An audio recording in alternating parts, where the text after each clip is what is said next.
बिस्मिल्लाहिर्रहमानिर्रहीम। अस्सलाम वालेकुम नाज़रीन, मैं हूँ वकास अजीम और इस वक्त हम पार्लियामेंट हाउस में मौजूद हैं, जहाँ पर आज कौमी असम्बली की कायमा कमेटी ख़जाना का इजलास हुआ है और पाकिस्तान की मईशत से मुताल्लिक़ इंतहाई अहम जो मामलात हैं उनके ऊपर बहस की गई है।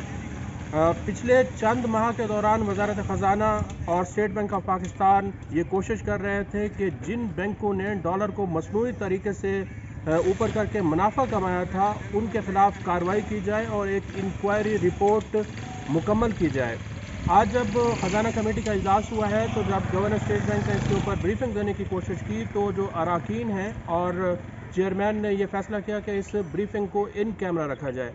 मेरे साथ इस वक्त मौजूद हैं पाकिस्तान के सीनियर तरीन सहाफ़ी जो कि मुल्की और बैनुल-अक़वामी मामलात और ख़ास तौर पर पाकिस्तान की मईशत से मुताल्लिक़ उनकी गहरी नज़र है, मेहताब हैदर साहब। हम इनसे पूछते हैं सर कि ये बैंकों का जो मामला है सर, इन्होंने डॉलर को बढ़ाया था, शुरू में हमें यही बताया गया था, ये रिपोर्ट क्यों नहीं मंजर आम पर आ रही? देखिए, बुनियादी तौर पे इस टाइम एक तरह का इकनॉमिक क्राइसिस से हम गुजर रहे हैं और एक ऐसे वक्त में जब आपको पता है कि फॉरेन एक्सचेंज रिजर्व्स गिर चुके हैं और कमर्शियल बैंक्स के पास भी डॉलर्स हैं, तो अब इस तरह की सूरत हाल में ट्रांसपेरेंसी का तकाजा तो ये था कि इस पूरी रिपोर्ट को पब्लिकली इसको जो है वो किया जाता सब लोगों के सामने। लेकिन कमेटी के अरकान ने ख़ुद तजवीज़ दी कि आप इसको, खासकर जो बाप पार्टी की सदर वो हैं सर, देखें बुनियादी तौर पे इस टाइम बैंक्स की स्किन को बचाने की कोशिश हो रही है क्योंकि दे आर वेरी पावरफुल। और उस पर एक स्टेट बैंक के गवर्नर ने एक बात की मीटिंग के दौरान, जब इन कैमरा होने से पहले, वो ये कह रहे थे कि हमारे पास दो इसके ऑप्शंस थी। एक तो हम अपनी जो पावर्स हैं उसके तहत पिनलाइज करें इन्हें, और दूसरी ये थी कि फिजिकल कोई मेजर लें। तो हम फैसला ये हुआ कि फिजिकल मेजर्स जो है वो लिया जाएगा। वो मैं आपके सामने रख देता हूँ। वो ये था कि कम से कम उनके टैक्स में 45 से 50% इंक्रीज़ की थी। और ये जो मिनी बजट आया है इसके अंदर ये प्रपोजल थी, लेकिन IMF ने इसको रिजेक्ट किया, इस प्रपोजल को। तो वो हुकूमत वहाँ से कोई उनके ख़िलाफ़ वो फिजिकल भी एक्शन नहीं ले सकी और अभी तक ये भी फैसला नहीं हुआ कि इसको किस तरह से करना है। लेकिन मैं आपको ये बात बता सकता हूँ कि हुकूमत के अभी भी ये जहन में है कि अगर अभी किया जाए या शायद अगले बजट में इनके ऊपर जो टैक्स है उसको बढ़ाना कार्रवाई होगी आपको लगता है? मैं ये इंफॉर्मेशन की बुनियाद पर आपसे कह रहा हूँ।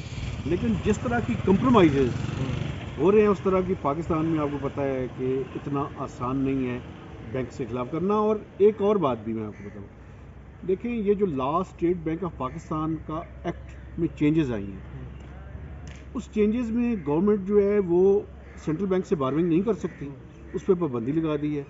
तो अब banks are the sole players, वो कोई काम नहीं कर रहे सिवाय इस काम के कि वो डेफिसिट फाइनेंसिंग करें हुकूमत की, और उसके बाद उनके CEO जो एग्जीक्यूटिव्स हैं वो गोल्फ खेलें। अच्छा सर, ये वज़ीर आज़म, वज़ीर ख़जाना और आर्मी चीफ़ ने कारोबारी बिरादरी से मुलाकात की है, तो बहुत सारे पहले भी मौक़े आए हैं कि कारोबारी बिरादरी जो है वो जाके आर्मी चीफ़ से मिलती है। ऐसा क्यों होता है सर, आर्मी चीफ़ से जाके क्यों मिलते हैं? देखें, बुनियादी तौर पे मसला ये है कि उन्हें भी पता है कि where the actual power lies. इसमें कोई शक नहीं होना चाहिए कि पाकिस्तान में मिलिट्री इस्टेब्लिशमेंट के पास ही असल पावर है, इसलिए वो उनके पास चले जाते हैं। जब कोई नहीं सुनता, जब वो हुकूमत के साथ साथ अपनी सारी बातें कर चुके होते हैं तो फिर उनके पास जाते हैं। लेकिन इसको जस्टिफाई नहीं किया जा सकता।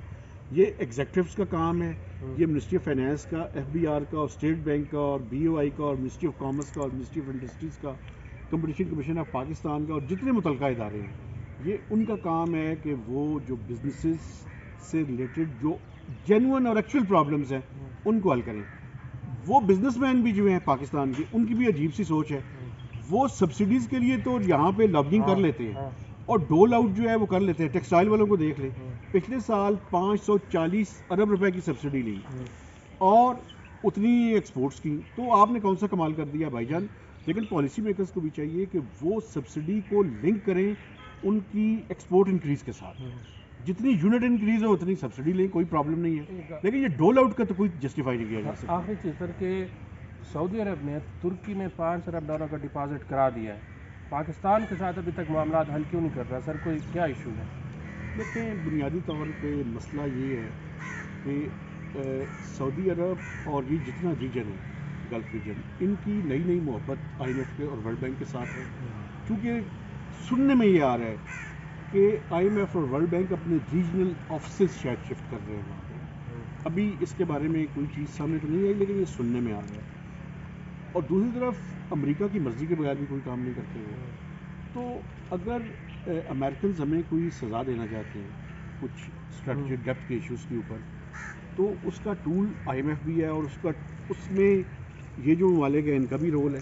تو بنیادی طور پہ وہ جو اسٹریٹجک ڈیپتھ تھی نا، اس کی کاسٹ پے کرنے کا ٹائم ہے، تو ہم اپنی پالیسیز کو کمرشلی وائبل چیزوں کی طرف اگر لے جائیں تو زیادہ بہتر ہے۔ اچھا سر، ابھی بار بار یہ کہا جا رہا ہے، اب آخری سوال ہے کہ آئی ایم ایف کے ساتھ معاہدہ آج یا کل ہو جائے گا سر یا نہیں ہوگا؟ دیکھیں، چانسز آئی ایم ایف کے علاوہ تو ہمارے پاس سال نہیں ہے، لیکن ہم اپنی نالائکیاں، اپنی انفیشنسیز، اگر آئی ایم ایف بھی اگر کوئی کہتا ہے نا کہ آئی ایم ایف ایک بہت ٹیکنیکل ادارہ ہے، وہ ٹیکنیکل بھی ہے لیکن پولیٹیکل بھی ان کے معاملات ہیں، وہ بھی کہیں نہ کہیں سے وہ لے رہے ہوتے ہیں۔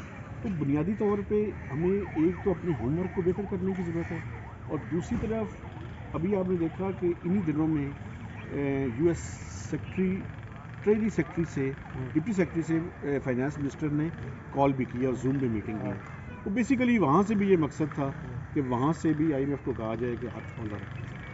بہت شکریہ۔ توقع یہی کی جا رہی ہے کہ آئی ایم ایف کے ساتھ معاہدہ جلد ہو جائے گا، لیکن اس وقت پاکستان کی معیشت جو ہے وہ انتہائی غیر یقینی کا صورتحال ہے۔ خاص طور پر آج جو خزانہ کمیٹی کے اراکین ہیں وہ بھی یہ کہہ رہے تھے کہ مہنگائی سے اب ان کی بس ہو چکی ہے۔ آج کے لیے اتنا ہی۔ اس ویڈیو کو آپ کمنٹ سیکشن میں جا کر لائک کر سکتے ہیں اور اپنی رائے کا بھی اظہار کر سکتے ہیں۔ بہت بہت شکریہ۔